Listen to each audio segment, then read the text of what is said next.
Guys, in this video I'm going to show you that how you can recover the deleted photos and videos from Snapchat. So let's jump into the video. What you have to do, first you have to open up the Snapchat app, then you have to go to your profile. So after going to profile, you have to open up the settings option in the top right corner, then you have to scroll all the way down.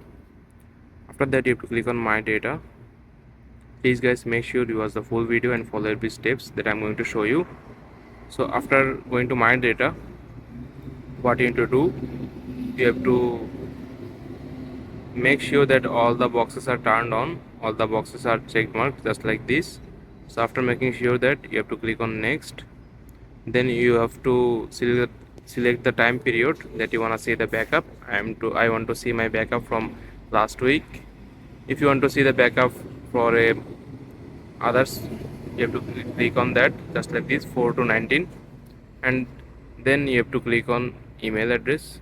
Then you have to put your email address here, that they will send your backup file on this email address.